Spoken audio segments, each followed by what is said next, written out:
जय श्री कृष्ण, जय श्री राम, जय माता, जय राधे श्याम। आप देख रहे हैं तुलसी तपोवन यूट्यूब चैनल और इस वीडियो में हम चर्चा कर रहे हैं एकादशी व्रत कथा।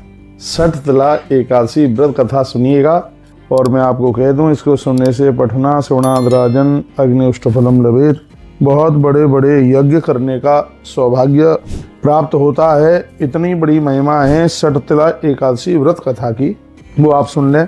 धर्मराज दुष्टन ने कहा कि साधु कृष्ण जगन्नाथ आदिदेव जगतपते कथयस प्रसादेन कृपाम कुरु ममोपरि। कहा, प्रभु मेरे ऊपर कृपा कीजिए, मैं आपके चरणों में हूँ। माघस कृष्ण पक्ष हेतु काबा एकादशी भवेत।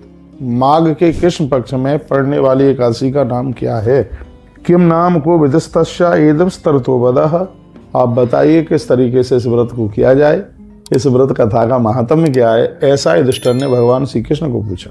25 तारीख एकादशी, ठीक है, 25 तारीख को एकादशी 2025 की अद्भुत एकादशी, माघ मास के कृष्ण पक्ष की एकादशी। इस कथा को आप विस्तार पूर्वक सुन लीजिए। तो भगवान ने कहा, षडुत्तम न प्रसादूल कृष्ण माघ शुभा भवेत षटतिला नाम विख्याता सर्वपापनाशिनी। माघ मास के कृष्ण पक्ष में पड़ने वाली इस एकादशी का नाम षटतिला एकादशी है, जो कि संपूर्ण पापों को जला देती है। षटतिलायाम षडुत्तम कथाम पाप हराम शुभाम या पुलस्तो मनुष्यष्टो दालभ्य प्रतिसंयुक्तवान। भगवान श्री कृष्ण कहते हैं कि आप षटतिला एकादशी को पाप विनाशिनी एकादशी समझे और इसकी कथा को आप सुने। महर्षि पुलस्त ने दालभ्य महर्षि को जो कथा सुनाई, युधिष्ठिर को भगवान कहते हैं कि वही हम तुमको सुना रहे हैं। क्या सुनाया था? मृत्यु लोक में आए हुए मनुष्य पापों को करते हैं। ये मनुष्य ब्रह्म हत्या, गौवध आदि के पापों से युक्त हैं। इतने पाप लगे, दूसरे के द्रव्य को चुराने में कोई शर्म नहीं लगती, व्यसन करते हैं, फिर ये जाकर के नरक में गिरते हैं। तो महात्मा दालभ्य ने महात्मा पुलस्त को पूछा था, ऐसा कोई उपाय है क्या जिससे ये लोग दुर्गति से बच जाएं? तब महात्मा पुलस्त ने जवाब दिया। महात्मा पुलस्त कहते हैं, साधु साधु महाभाग ग्रही में तो सुदुर्लभम यन कजदाख्यातम विष्णु ब्रह्मेंद्र देवतई। वो कहते हैं कि इस बात को ब्रह्मा विष्णु तथा इंद्र देवताओं ने किसी को भी नहीं अभी तक बतलाया। आपने मुझसे जो पूछा है उसको मैं आपको बतलाता हूँ। माघ के महीने के आने पर पवित्र और जितेंद्रिय होकर के स्नान करें। काम, क्रोध, अभिमान, ईर्षा, लोभ, चुगलखोरी, इन सब चीज़ों से रहित होकर के भगवान का स्मरण करके वर्णन किया गया है और प्रभु के चरणों में वंदन प्रणाम करें। और कहा कि ऐसे गाय के गोबर को इकट्ठा करके जो पृथ्वी पर पूरा नहीं गिरा हो। कितनी अच्छी बात कही है। ऐसे एकादशी में गौ माता गोबर कर रही हो, वो धरती पर ना गिरा हो तो उसको बीच में ही ले लिया जाए, उस गोबर से लिपाई करे। तो वहाँ पटा बिछाए, सालराम भगवान को बिठाए, एक साइड में तुलसी का गमला रखे। तो ये बड़ी अच्छी बात कही गई है। कहा गया है कि वो गोबर धरती पर ना गिरा हो, उसमें तिल और रुई डाल करके एक पिंडी बना लो। हाँ, उसे लिपाई भी करनी है और उसमें क्या करना है, उसमें तिल डाले गैया के गोबर में। सुनिए, तिल और रुई उसमें मिलावे। ऐसी 108 पिंडी बनावे, छोटी छोटी 108 पिंडी गोबर की, वहाँ में रुई और तिल डालना है। 108 बना ले। वर्णन किया, अष्टोत्तर शतम चैव नाथ कार्याम विचारणा ततो माघे संप्राप्ते वासा सक्ष भविद्यति। इसमें कोई विचार करने की बात नहीं है। उसके बाद माघ मास के आने पर और उस दिन यदि नक्षत्र आ जाए, उत्तराषाढ़ नक्षत्र हो, पूर्वाषाढ़ जो नक्षत्र हो, नक्षत्र आए अथवा यदि मूल नक्षत्र हो तो भी कृष्ण पक्ष की एकादशी तिथि के इस नियम को प्रारंभ कर दें। कहा गया उसके पुण्य काल में होने वाले विधान को अब मैं बतला रहा हूँ। वो कहते हैं वो 108 तुमने जो पिंडी बना करके रख दी हैं, बताया जा रहा है, अब सावधानी पूर्वक सुनिए। स्नान करके भगवान की अच्छी तरह से पूजा करें। यदि कोई गलती हो जाए तो भगवान के नामों का उच्चारण करते हुए उस दिन हवन जरूर करें। हवन में तिल डालें। पूरे वर्ष भर में तुमसे जितने भी अपराध हुए होंगे वो सब समाप्त हो जाएंगे।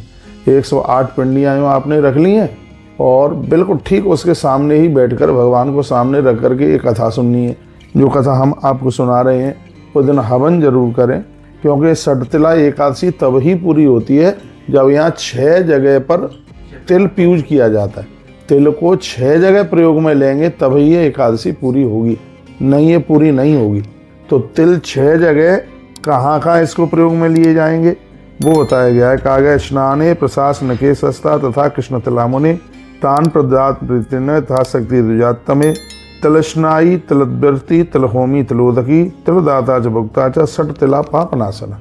6 जगह कहाँ। नंबर 1, तिल से स्नान करें। सफ़ेद तिल पानी में डालें बाल्टी में और उसी जल से स्नान करें। हम हर साल करते हैं ऐसा।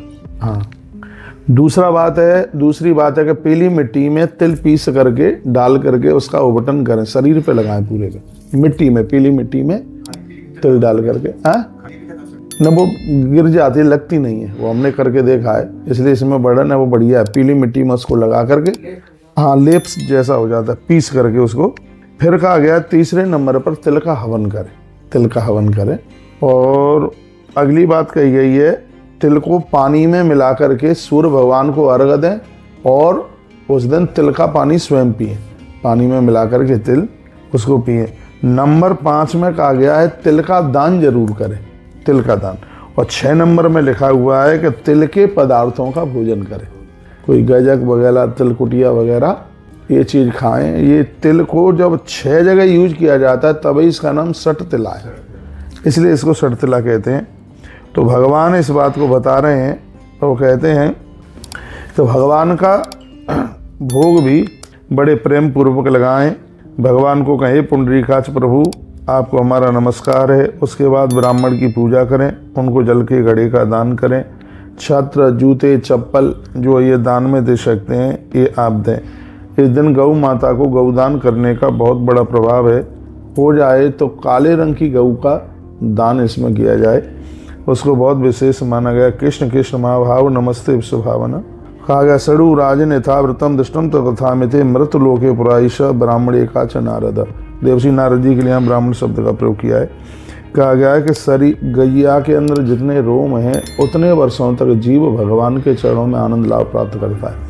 सड़तला एकादशी के दिन गौदान की इतनी बड़ी महिमा। इस दिन होम करने वाला, जल में तिल मिला करके जल पीने वाला, तिल का दान करने वाला, तिल खाने वाला, ये तभी सठ तिल है, वह अपने संपूर्ण पापों का नाश कर देता है। उसके अंदर किसी भी प्रकार का कोई पाप नहीं रहता। भगवान कृष्ण कहते हैं हे राजन, जैसा मैंने देखा है उसे मैं कह रहा हूँ, अब आप सुने। अब कथा सुनाई जा रही है, ये तो विधि बता दी। अब भगवान श्री कृष्ण कथा सुनाते हैं। वो कहते हैं कि मृत्यु लोक में एक ब्राह्मणी थी, वह सदैव व्रत तथा देव पूजन किया करती थी। वह मेरी परम भक्तानी थी, भगवान कहते हैं, और मास व्रत करती थी। पूरा महीना, माघ का महीना पूरा वह व्रत करती थी। वह कृष्ण पक्ष में उपवास और शुक्ल पक्ष में एकादशी दोनों व्रतों को करती थी। भगवान कहते हैं कि एकादशी का व्रत तब ही पूरा होता है जब दोनों ही व्रत किए जाएं, कृष्ण पक्ष भी और शुक्ल पक्ष भी। कहते हैं कि वह सदैव उपवास करके अपने शरीर को उसने बिल्कुल सुखा दिया था। वह महासती सदैव भक्ति पूर्वक देवताओं, ब्राह्मणों और बेटियों का पूजन करती थी, छोटी छोटी कन्याओं का भी वो पूजन करती थी। वह सदैव अत्यंत कुछ व्रतों को करती रहती। इसके अलावा एकादशी के अलावा और भी कुछ करती थी व्रत। भिक्षुकों को भिक्षा देती थी, ब्राह्मणों को भोजन कराना यह उसका प्रत्येक दिन का काम था। कहा गया बहुत दिन बीत जाने पर मैंने सोचा कि निश्चित रूप से इसने इतने व्रत किए हैं, शरीर तो इसका शुद्ध हो ही गया है। भगवान कहते हैं कि यह अपने शरीर को बहुत ज़्यादा कष्ट दे रही है, मैं इसको दर्शन दे दूं। एक दिन मैं इतना प्रसन्न था और मैंने उसको प्रकट होकर के उसके सामने उसे दर्शन दे दिए। भगवान कहते हैं जो एकादशी का व्रत करे उसे मेरा दर्शन ना हो, ऐसा कभी हो ही नहीं सकता। ये भगवान के शब्द हैं। धर्मराज युधिष्ठिर को कहते हैं मैंने जाकर के उससे भिक्षा मांगी। उसने अत्यंत क्रोध करके ताम्र पात्र में मिट्टी का डेला डाल दिया। उसने कहा कि उसके बाद में वहाँ से नारद जी कह रहे हैं, नारद जी बता रहे हैं, भगवान वही कथा बता रहे हैं कि मैंने तो उसको दर्शन दिए। कहा गया कि उसके बाद महान व्रत करने वाली वह तापसी अपनी व्रतचर्या के प्रभाव से निस्संदेह वो स्वर्ग में आई। उस दिन उसके पास में कुछ भी नहीं था। तो भगवान कहते हैं किसी को खाली मन जाने दीजिए। तुम्हारे पास फूल है तो फूल दे दो, पत्तियां तो पत्ती दे दो, कुछ नहीं तो मिट्टी का डेल डाल दो इसमें। हाँ, उसने उसे जाने नहीं दिया तो वो डाल दिया। तो उसका परिणाम यह निकला, वो स्वर्ग लोक हो गई। मृत्यु पिंड प्रदान करने के कारण वर्णन किया गया, कहा गया कि उसको मनोहर गृह मिला, घर मिला उसको वहाँ पर विशेष रूप से। उस घर में अन्न बिल्कुल नहीं था। अन्न नहीं था ना, क्यों मट्टी डाली, अन्न डाल। हाँ, तो कहा गया कि अब उसने घर को देखा तो वहाँ कुछ था नहीं। वह उस घर में निकलकर भगवान कहते हैं मेरे पास आई। वह अत्यंत मेरे पास में कुछ परेशान थी, वो खिन्न भिन्न सी थी। मैंने इसको कहा कि तूने बहुत सी चीज़ें दान में दे दी हैं, लेकिन तू आने वाले याचकों को, भिखारियों को उसमें श्रद्धा नहीं रखती थी। याचकों को अन्न दिया जाए, बस वो ब्राह्मणों को बुलाकर इनको जमा दिया। देखो इस कथा को कहता है, ये कथा कहती है आप ब्राह्मणों को जमाते हैं, बहुत अच्छी बात है, लेकिन आप संतों को जमाते हैं, बहुत अच्छी बात है, लेकिन गरीबों के प्रति भी तुम्हारी श्रद्धा होनी चाहिए, याचकों के प्रति भी तुम्हारी श्रद्धा होनी चाहिए। तुम्हारे दरवाजे पर कोई मांगने के लिए तो उसने झुंझुला करके, हो सकता है उस घर में अन्न था लेकिन उसने मिट्टी का ढेल डाल दिया। हाँ, तो उसकी वजह से मिट्टी का ढेल डाला तो उसे घर मिल गया, तो अन्न नहीं मिला, उसको अन्न नहीं मिला। पुण्य इतने थे, भगवान कहते हैं वहाँ भी उसको मेरे दर्शन हुए तो वो झुंझुला करके मुझे कहने लगी कि मैंने इतना सब कुछ किया है और मुझे खाने को कुछ मिल नहीं रहा है। तब भगवान कहते हैं कि मैंने उसको कहा कि अब तू सब कुछ चाहती है तो इस तिल को 6 जगह यूज कर। भगवान कहते हैं तो उस स्त्री ने उस तिल को 6 जगह यूज किया। उसने तिल के पदार्थ लोगों को खिलाए, खुद खाया, उसे स्नान किया, यज्ञ में हवन और उसका दान किया। ये भगवान बोले उस षटतला एकादशी के प्रभाव से शीघ्र ही अन्न से उसके भंडार भर गए। वो बहुत आनंद में जीवन जीने लगी। न दारिद्र्यम न कष्टत्वम न च दुर्भाग्यम एव च। षटतला एकादशी के दिन जो लोग तिल को 6 जगह इसको प्रयोग में लेंगे, जीवन में दरिद्रता नहीं आएगी, कष्ट नहीं आएगा, कोई भी दुर्भाग्य नहीं जिंदगी में रहेगा। ये इतनी बड़ी महिमा है। जो 108 पिंडियाँ बनाई थी तिल की, पूजा के बाद में उसको जल में द्वादशी के दिन प्रवाहित कीजिएगा। ठीक है, अपना पारण करके, पारण की भी वीडियो आपके पास में आने वाली है, उसको जलाशय में प्रवाहित कर दीजिएगा। इस विधि के साथ में जो षटतला का व्रत करेगा तो लिखा गया है, कहा गया है कि संभवित नपशिष्ट षटतला संपोष्या, तो इसका इतना बड़ा प्रभाव हो जाएगा कि लिखा है मुच्यते पातकई सर्वई आयासेन मानव। अचानक ही सगरे पाप व्यक्ति को छोड़ करके वहाँ से चले जाएंगे, गायब हो जाएंगे। भैया दानम न विदस्तापे सर्व पातक नाशनम। दान जो आप देते हैं ये दान संपूर्ण पापों का नाश कर देता है, ये बिल्कुल पक्की बात है। और एकादशी जैसी पवित्र तिथियों में किया गया दान अपने आप में अनंत गुना होता है, बहुत शुभ करने वाला होता है। तो ये सुनाई हमने आपको षटतला एकादशी की व्रत कथा। जैसे उस बुढ़िया का उद्धार कल्याण हुआ, भगवान सबका कल्याण करे। ये व्रत आप भी कीजिए, आगे भी लोगों को संदेश दीजिए। यदि ये व्रत कथा आपको ठीक लगी है, मेरे सामने पद्म पुराण है, बनावटी बातें नहीं है, श्लोक बोल करके मैंने आपके बीच में इस कथा को सुनाया है। षटतला एकादशी बहुत उद्धार, बहुत कल्याण करती है। माघ मास के शुक्ल पक्ष में आने वाली जया एकादशी वो कब की है उसका हम इंतजार करते हैं। और आप षटतला एकादशी में इन तिलों को 6 जगह प्रयोग में लीजिएगा। और दान कहाँ करेंगे मैं आपको बोले देता हूँ। तिल का दान तुलसी वन आश्रम में कर लीजिए, क्योंकि यहाँ प्रत्येक दिन यज्ञ होता है। मैं भी अभी यज्ञ ही करके फ्री हुआ हूँ, अभी तो अग्नि जल ही रही है।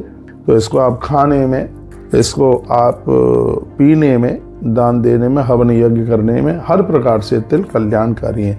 बोलिए षटतला एकादशी मैया की जय हो। आप सबका कल्याण हो। भगवान के चरणों में हमारी ऐसी प्रार्थना है। हर हर महादेव, घर घर महादेव। जय श्री राधे। घर की पहली रोटी गौ माता को दें, गाय बचेगी, देश सुरक्षित रहेगा। राधे राधे।